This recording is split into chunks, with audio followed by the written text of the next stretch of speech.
Assalamualaikum warahmatullahi wabarakatuh. Perkenalkan, nama saya Rodeska Audrey. Saya adalah owner dari RAP Fotografi. Saya mahasiswa dari Mercubuana University Kranggan dengan dosen pembimbing Ibu Rizky Oktarina Costa, SPM IPON, dengan NIM 442192100049. Di sini saya akan menjelaskan tentang bisnis saya yang menyediakan jasa tentang fotografi untuk fotografi wedding, pre-wedding, dan event. Di sini saya mulai dengan menjelaskan pitch deck bisnis saya.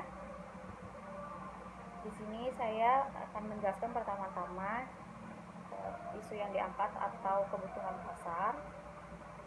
Saya akan memberikan hasil foto dengan angle efek yang estetik, yaitu berarti saya akan menyediakan hasil foto untuk klien saya. Estetik itu berarti hasil foto yang menarik dan proporsional. Lalu saya menjelaskan tentang di sini saya akan memberikan hasil foto yang video dengan hasil smooth, tidak pecah, dan efek yang sesuai. Di sini saya memberikan penjelasan dengan pengalaman klien yang ada, karena kebanyakan klien mengeluhkan hasil foto dari jasa fotografi lain yang pecah hasilnya dan tidak sesuai dengan apa yang diinginkan klien.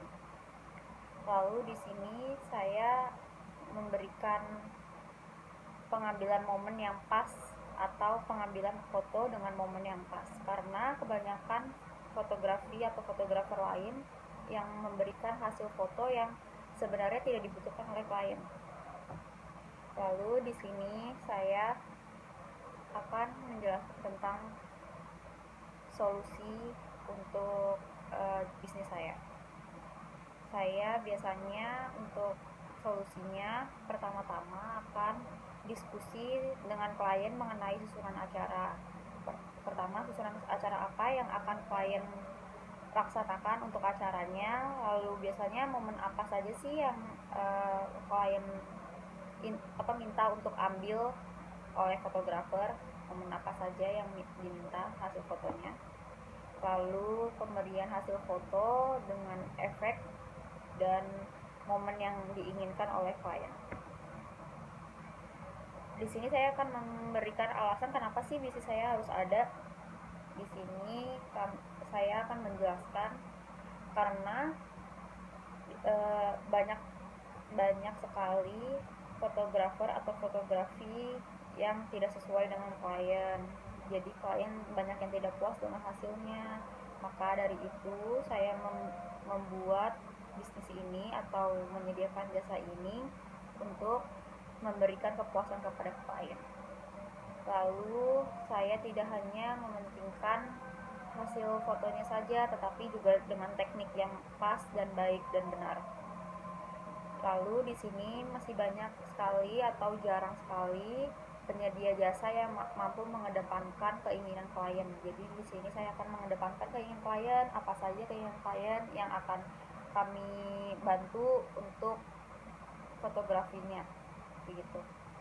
Lalu di sini ada value proposition yang unik. Jadi saya di sini akan menjelaskan tentang functional benefitnya, yaitu saya akan memberikan paket jasa dengan budget yang sesuai dengan kliennya, karena kebanyakan fotografi atau fotografer yang lain, penyedia jasa fotografi yang lain memberikan harga-harga yang kadang tidak masuk di akal dan tidak sesuai dengan budget klien. Lalu di sini saya akan menjelaskan emotional benefit dari jasa saya, yaitu pendekatan diskusi kepada klien, bekerja sesuai dengan apa yang klien mau, dan sangat mengedepankan saran klien. Karena biasanya kebanyakan fotografer lain atau jasa fotografi lain hanya mementingkan hasil fotonya dan hasil kerjanya saja, tidak dari kemauan klien, tidak mendengarkan apa yang dimau klien. Di sini saya akan menjelaskan juga apa saja dampak positif dari jasa saya. Di Di sini pertama-tama dampak positifnya adalah mempermudah klien, lalu memberikan ketenangan pembuat acara untuk masalah pengambilan gambar dan video, lalu saya memberikan kepuasan kepada klien dan orang sekitarnya. Lalu di sini ada dampak sosialnya juga. Dampak sosialnya kami memberikan hasil foto klien dapat dikenang tidak hanya oleh klien namun juga dengan orang sekitarnya. Jadi di sini maksud saya nanti hasil fotonya dapat dikenang karena pengemasannya yang apik, dapat dikenang fotonya oleh keluarga inti maupun keluarga besar dari klien. Lalu di sini saya memberikan hasil foto yang bagus, biasanya akan diupload oleh klien. Jadi biasanya itu testimonial dari klien itu diupload lewat Instagram, jadi kami juga mendapatkan benefitnya juga. Terus dari klien upload menjadi teman-teman atau kerabatnya melihat hasil foto yang bagus, jadi kami dapat mendapatkan kepercayaan dari orang sekitarnya klien juga. Terus biasanya kepuasan klien akan berdampak pada engagement jasa kami seperti yang apa yang sudah saya jelaskan sebelumnya. Awalnya klien puas terhadap hasil foto yang kami berikan, lalu diupload lewat sosial media, lalu teman-teman atau kerabat klien melihat hasil foto dan melihat hasil foto dari kami bagus, jadi engagement ke jasa kaminya juga jadi berdampak positif kembali kepada kaminya sendiri juga maupun ke kliennya juga. Lalu di sini saya menjelaskan bukti efisien solusinya. Dari testimoni klien, terus hasil foto yang disukai klien, lalu tidak adanya teguran dari hasil foto atau video dari klien. Di sini saya menjelaskan juga tentang target customer. Jadi kalau target customer saya dari wedding, kira-kira yang sudah saya jelaskan seperti di gambar. Untuk event juga sudah saya jelaskan di gambar, dan pre-wedding sudah saya jelaskan di gambar. Kompetisi dan posisi pesaing. Nah, di sini saya sudah memposisikan siapa saja pesaing saya di dunia bisnis jasa fotografi ini. Biasanya pesaing langsungnya itu ya jasa fotografer lepas, company besar jasa fotografi, company yang sama-sama merintis seperti saya, atau company pendatang baru. Lalu di sini ada pesaing tidak langsungnya, yaitu biasanya mahasiswa fotografi yang baru mulai merangkap jasa-jasa fotografi gitu. Lalu fotografer company sendiri, ya biasanya ada fotografer yang mampu untuk membuat company sendiri, jadi sudah merasa cukup di company yang sekarang lalu melepaskan diri dari company saya, bisa juga membuat company sendiri nanti di luar. Lalu ada investor company sendiri. Biasanya kalau investor company sendiri itu sudah belajar banyak dari company saya, apa saja yang dibutuhkan, lalu mereka merasa mampu untuk membuat company sendiri gitu. Lalu di sini ada sumber pendapatan. Di sini saya sudah jelaskan sumber pendapatannya. Kalau biasanya sih per bulan atau dihitung selama per tahun. Kalau di sini saya menjelaskan di gambar per tahun, dari tahun pertama, kedua, ketiga, keempat, dan kelima. Jadi saya sudah jelaskan tentang total nilai pendapatan dengan diagram yang warna pink. Lalu untuk COGS-nya itu yang berwarna hijau. Lalu untuk total beban operasionalnya itu berwarna orange, dan yang laba bersihnya itu berwarna kuning. Di sini ada kebutuhan dana dan alokasinya. Saya menargetkan untuk pemasaran itu 500.000 sampai 1 juta. Untuk modal kerjanya 15 juta. Lalu rekrutmennya itu 800.000, capital expenditure-nya itu 5 juta, pengembangan produk atau R&D-nya itu 2 juta, pos dana 6-nya itu 1 juta. Jadi jumlah kas yang akan di-forecast setiap bulannya itu sekitar 3 juta sampai 5 juta. Runway dalam berapa bulan? Runway-nya itu saya biasanya antara 4 sampai 8 bulan. Total yang saya butuhkan kira-kira 24.300.000 sampai 24.800.000. Di sini saya akan juga menjelaskan target yang ingin dicapai dalam 5 tahun ke depan. Di sini pertama-tama dalam Januari tahun depan atau 2021 saya menginginkan memiliki studio sendiri karena karena saya masih company merintis, jadi saya biasanya meminjam studio atau menyewa studio lain. Lalu lanjut ke Juli 2021, saya memiliki kantor dan ruang editing sendiri. Karena karena perintis ini, bisnis saya masih mengerjakan ruang editing di rumah editor. Lalu Agustus 2021 saya ingin memiliki kendaraan kantor sendiri karena sama ini kami masih menggunakan mobil pribadi saya. Lalu Oktober 2021 saya ingin memiliki followers di Instagram Eralvin mencapai 100.000 karena di sini kami masih merintis, jadi masih sekitaran 1.000 sampai 10.000. Lalu November 2021 engagementnya meningkat sampai 50%. Nah, di sini itu biasanya engagement didapat dari testimonial klien atau kami mengendorse dari seleb-seleb di sosial media atau orang yang menginfluence di sosial media. Jadi kami membayar jasa kepada mereka mempromosikan jasa kami. Lalu Desember 2021 saya dapat bekerja sama dengan vendor-vendor besar seperti penyedia gedung atau event organizer yang sudah terkenal di Indonesia. Lalu Januari 2022 saya dapat merekrut lebih banyak fotografer dan editor profesional. Jadi tidak hanya fotografer atau editor yang masih baru merintis, baru belajar. Jadi saya ingin merekrut fotografer dan editor yang sudah profesional dan sudah berpengalaman di pekerjaan. Lalu di Maret 2022 saya ingin company ini dapat menjadi rekomendasi fotografi nasional.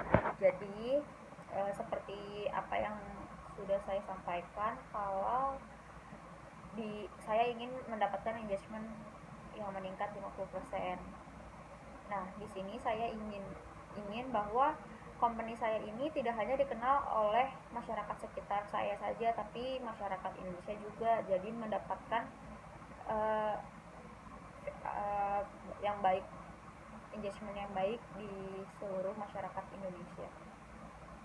Jadi company saya dapat direkomendasikan oleh banyak masyarakat Indonesia. Lalu strateginya, saya bulan pertama sampai bulan ke-6 itu soft launching, lalu pemasaran jasa. Saya juga memiliki tim berjumlah 4 orang. Lalu fase keduanya atau bulan ke-7 sampai bulan ke-12 saya grand launching, meluncurkan marketing melalui media sosial. Yang seperti saya sudah jelaskan sebelumnya, saya akan melakukan endorsement kepada influencer atau seleb di sosial media. Lalu membuat studio di Jakarta, membangun website yang menarik. Jadi saya membangun website menarik, alasannya karena biasanya orang-orang ingin mengetahui apakah company ini baik atau tidak itu biasanya melalui website. Jadi saya menjelaskan tentang company saya melalui website juga, selain dari media sosial. Lalu fase ketiganya atau bulan ke-13 sampai ke bulan 18 saya ingin menambahkan jumlah anggota tim menjadi 10 orang. Lalu meluncurkan portofolio di media sosial. Jadi saya sudah mulai merangkap ke pembenahan media sosialnya. Lalu menawarkan promosi paket. Nah, karena saya merasa nantinya akan mendapatkan engagement baik, saya akan menawarkan promosi paket untuk menarik perhatian para klien. Lalu fase keempat sampai dari bulan 19 sampai 24 saya menambah market pasar. Jadi menambah market pasar itu berarti saya tidak hanya misalnya saya di Jakarta, jadi tidak hanya di Jakarta saja, saya bisa keluar kota juga, dipanggil keluar kota. Dan bisa ke antar pulau di Indonesia atau bahkan internasional. Lalu saya akan mengikuti berbagai pameran wedding seperti Weddingku dan macam-macam lainnya. Lalu saya akan menambah peralatan.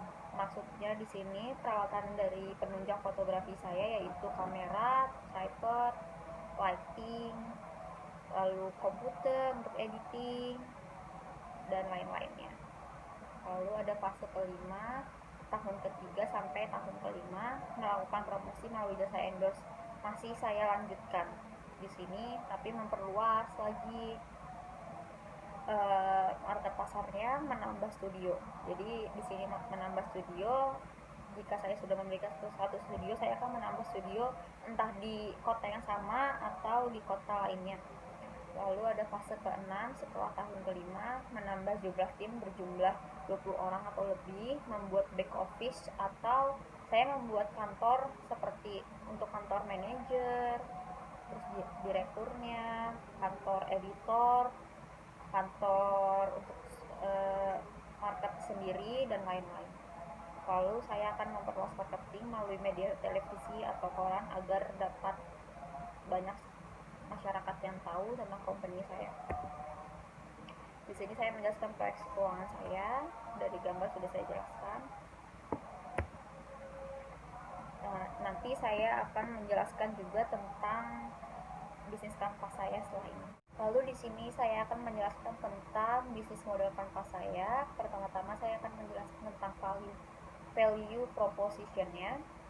Di sini penyediaan jasa foto kami menyediakan jasa yang memproduksi foto dengan kualitas gambar beresolusi tinggi walaupun melalui tahap pengeditan. Jadi biasanya itu kalau sudah melalui pengeditan, hasil foto itu akan berkurang resolusinya. Maka di sini kami akan menyediakan dengan hasil foto yang beresolusi tinggi walaupun sudah melalui tahap pengeditan. Lalu menawarkan juga hasil foto yang sesuai dengan request klien. Lalu kedua, saya menjelaskan tentang key activities-nya. Pertama-tama saya mempersiapkan perlengkapan foto, lalu foto pre-wedding, wedding, dan event. Saya menyediakan untuk foto pre-wedding, wedding, dan event, lalu melakukan pengeditan foto, hasil foto lalu diedit sesuai dengan apa yang klien mau, lalu mencetak foto dengan kualitas terbaik. Biasanya kalau fotografer atau fotografi lain itu memberikan hasil foto yang sudah dicetak dengan resolusi yang rendah atau kualitas yang buruk. Jadi di sini kami akan meningkatkan resolusi atau kualitas gambar yang baik untuk dicetak. Lalu saya menjelaskan ketiga key resource. Nah, nanti itu pertamanya itu di sini saya menjelaskan bahwa aset fisik saya itu ada fasilitas yang ada di company saya, yaitu misalnya kendaraan atau meja dan lain-lainnya. Lalu ada studio foto, ada gedung, dan mesin-mesin yang lainnya. Lalu di sini tentang intelektualnya, berarti saya mengurus tentang brand saya, hak paten, copyright, database customer, database partnership, informasi rahasia perusahaan, dan lain-lainnya. Nah, key resource tentang human-nya, saya mempunyai tenaga kerja saya sendiri seperti fotografer saya, editor saya, driver saya, manager, dan lain-lainnya. Lalu di sini ada key resource tentang finansialnya saya, berarti saya memiliki sumber daya keuangan antara dari cash maupun kredit. Lalu saya menjelaskan yang keempat, key partner. Key partner saya berarti ada toko kamera, percetakan, wedding organizer, event organizer, penyedia penyewaan gedung. Lalu ada customer segment. Customer segment saya yang kelima itu berarti calon pengantin yang membutuhkan jasa foto dan video untuk pre-wedding dan wedding. Lalu saya juga dapat menerima masyarakat yang membutuhkan jasa untuk foto dan studio untuk event. Lalu ada Saya juga dapat menerima perusahaan yang memiliki event yang membutuhkan jasa fotografi atau video untuk eventnya.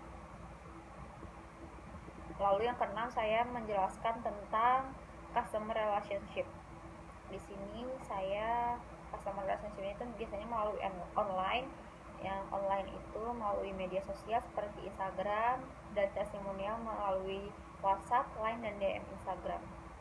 Lalu melalui offline biasanya kita mengikuti pameran atau event. Jadi calon klien kami dapat berinteraksi langsung kepada kami dan melakukan konsultasi kepada kami. Lalu ada yang ketujuh, channels kami, yaitu direct marketing, email marketing, dan social marketing. Lalu yang kedelapan itu ada cost structure, berarti pengeluaran saya ya untuk pembelian perlengkapan foto, pembelian software edit foto, pembayaran gaji pegawai, pembayaran biaya perawatan perlengkapan, pembayaran sewa gedung, pembayaran perawatan kendaraan kantor. Di sini gaji pegawai termasuk dengan gaji saya sendiri. Lalu yang ke-9 atau yang terakhir ada revenue streams.